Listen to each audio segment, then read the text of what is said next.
Galera, fazer mais um vídeo aí falando casa de farinha.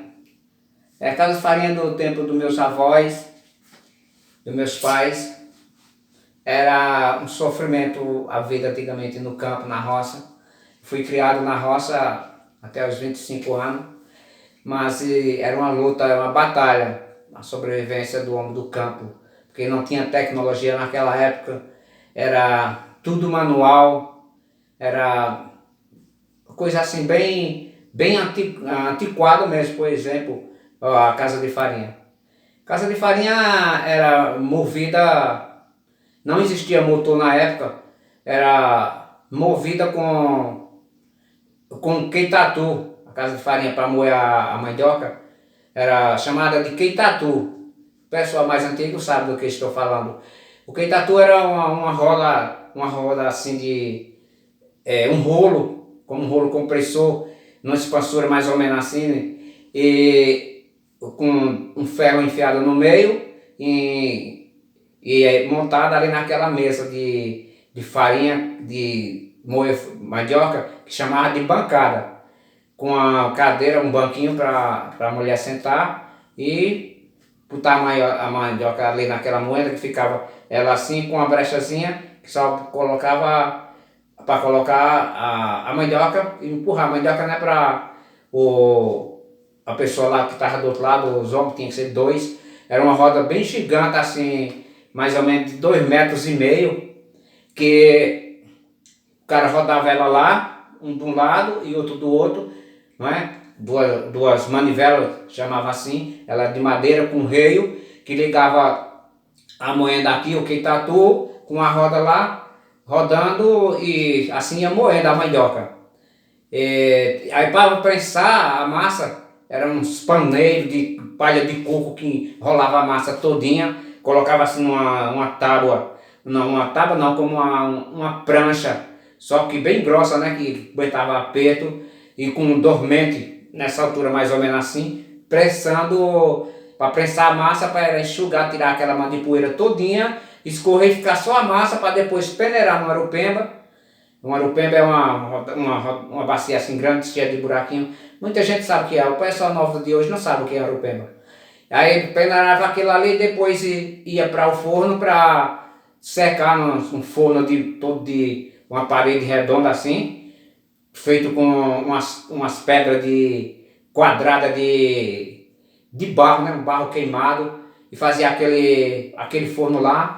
Por baixo, o bueiro um bueiro que tinha, não tinha nem bueiro, era a fumaça saía pelo canto que colocava a lenha, os bascos, que a época já não tinha muita lenha, já estava ficando escasso na época aqui na região, e aí colocava o fogo e secava a farinha com um mexedor assim, com um cabo bem comprido, como uma pá, mexendo a farinha todinha até secar.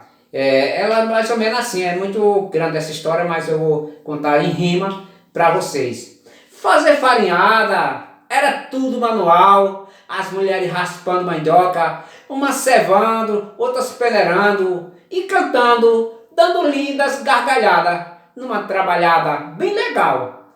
Era uma bancada, um queitatu, um rolamento, uma rola de madeira com ferramento, feito serra de moenda. Era bem manual, desmanchando a massa, a mandioca descascada, de pouco a pouco ia completando a farinhada. O queitatu era movido pelo reio, encaixado bem no meio do rolamento e a roda, para fazer um movimento com tração manual. Era uma roda de 2,5 metros.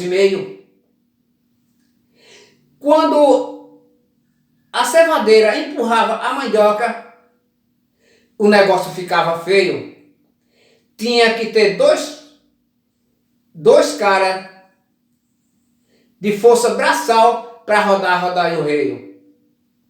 Enxugar a massa, aí era um tabu. A prensa era parte perigosa e famosa em causar grande acidente. Isso era trabalho da gente para fazer farinha e beiju. A prensa era uma base de madeira parecida a uma cocheira, 2 fusos e um dormente central. O fuso rosqueado para prensar o dormente e os paneiros. O dormente, se pulasse e acertasse, podia ter morte de gente. Depois da massa enrolada, peneirada, primeiro enrolada nos paneiros, depois de secada ia ser peneirada, para colocar e ser prensada com dormente, depois de peneirada, ir ao forno, para assim terminar a farinhada. Eram umas coisas bem trabalhosas mesmo, e muita luta no pessoal daquela época. A farinhada se fazia, começava de manhãzinha e até a madrugada, aquele mutirão, que assim uns ajudando os outros, porque ficava na sequência de fila. Quando um terminava uma, o outro começava a outra farinhada, né? Uns fazia 5, 6 sacos de farinha, outros 10, dependendo. Sei que uns ajudavam o outro para ir terminando, para ver se terminava aquela farinhada o mais rápido possível. A casa de farinha acontecia muitos acidentes o dormento, que é chamado de dormento, que prensava a massa para enxugar, apertava, ficava fora de nível, ele pulava e acertava. Teve gente que de morrer e causava grandes acidentes, que aí tinha que levar para um hospital. Nem hospital tinha naquele tempo, um posto médico, ou ia para casa mesmo e ia ser cuidado pela família com medicina natural, com folhas de mato, de plantas naturais de medicinal. Essa era assim a vida do campo. Não existia trator naquela época. A terra era arada com a junta de boi. O boi, com a junta de boi na frente, e o cara rabiscando o arado atrás e arando aquela terra. Era uma vida bem sacrificada mesmo. Pronto, é isso aí, gente. Eu espero que você tenha gostado desse vídeo. Dê um like, principalmente dê um like, visualize esses vídeos e compartilhe para me ajudar no canal. Só tenho a agradecer a todos vocês. Eu vou postar também esse vídeo no novo canal Cultura Nordestina. No próximo vídeo eu vou falar dos mal-assomos que tinha nas casas de farinha, porque não existia luz elétrica, era tudo a luz de candeeiro. O candeeirozinho, que era como uma latazinha cheia de gás de querosene, com pavio, acendia e assim clareava à noite. Tanto nas casas de farinha como na casa também, nas casas, né? Acho que na época, nem tem lembrança se tinha velas. Acho que tinha, mas era mais cara se usava só o candeeiro mesmo. Valeu, pessoal, espero que vocês gostem aí, tamo junto.